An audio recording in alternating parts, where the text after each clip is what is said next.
So if you clicked on this video, you're new to Battlefield and you want to kill the pro players that you know are better than you.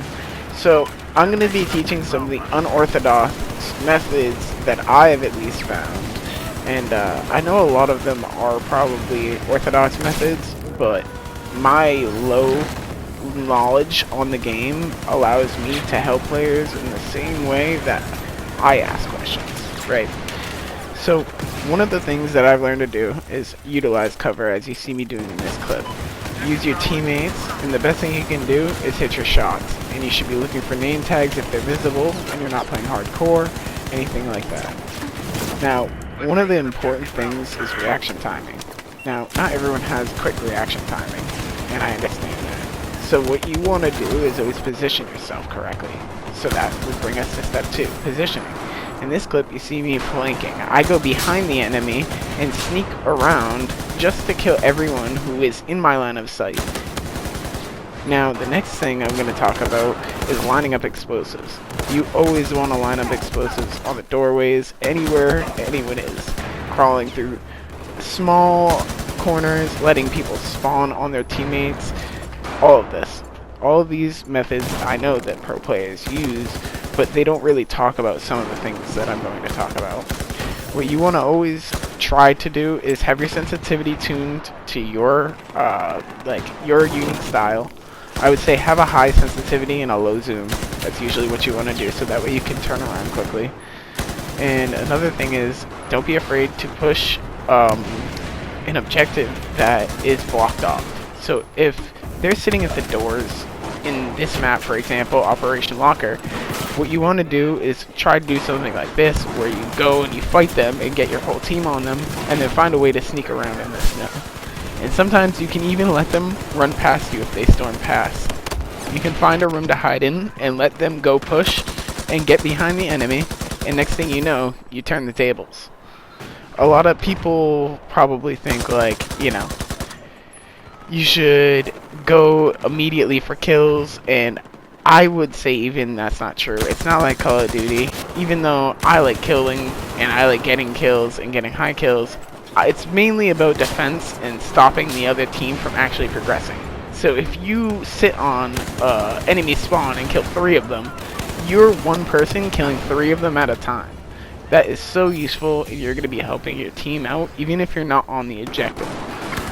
Even if you have a low score, the best thing you can do is probably sit somewhere that they wouldn't expect, not one of the little nooks and crannies that people usually use, and instead just go for the best shots you can. Now, another thing is that people don't really talk about, I think, and it's mainly to do with their high skill level, is one thing that people really miss out on is the hipfire. I would say that most people don't hipfire, and when you're hipfiring, it has a chance to go where you're not aiming. So if you're not good at aiming, you're probably going to hit a hipfire shot. Or, for example, suicide bombing in this. What you want to do is always run through the back end and throw grenades at them, or even do your best to get like an ATV and throw C4 on it and then roll it at a tank. Now what you'll see here is mainly what I like doing is flanking, getting behind the enemy. This puts them on a respawn timer. They sit there for a long time in the respawn and try to figure out, okay, now I gotta go back for that kid. So after that, you want to reposition from your kills. Never shoot from the same spot. Always try to move. Let kids come through if they want to, if this is what their plan is.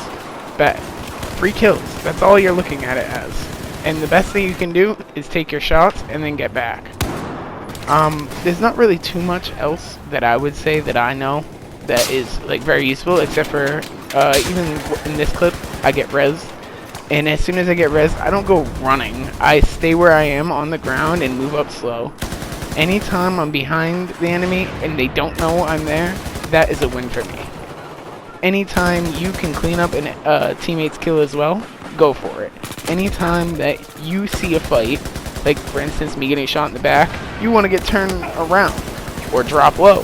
There are multiple things you can do that I know most players don't do. I don't see people drop shotting. My first instinct when I shoot someone is to drop down because it messes up their aim. They're not going to be able to aim right onto you.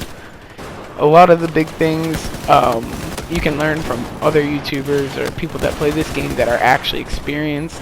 I'm just giving my opinion and what I think new players could use as, like, you know, a stepping stone.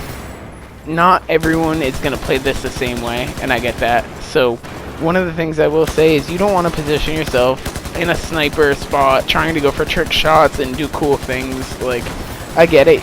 It's like, I want to do that stuff, like the inner trick shotter in me. But simply what I'm doing right here is just enough. Every single time. Pushing through, doing the best I can to support my team. And that's all anyone can do. If you're not supporting your team, you're just the weakest link. And another thing I'll say is I see people not stick with their squads. You might as well stick in a group of 5, because you're not going to win a 1-on-5 gunfight, but you'll win a 5-on-1 gunfight. So, again, I hope I see people in these lobbies that I've never seen before. I hope new players get into it, because I never played Battlefield multiplayer. I always played COD. I was always a COD person, and I enjoyed Battlefield. I just never bought the games, and after buying this for $5, I'd say it was one of the best experiences I've ever got from gaming. So, I hope you guys enjoyed the video. Without further ado, please like and subscribe, and peace out.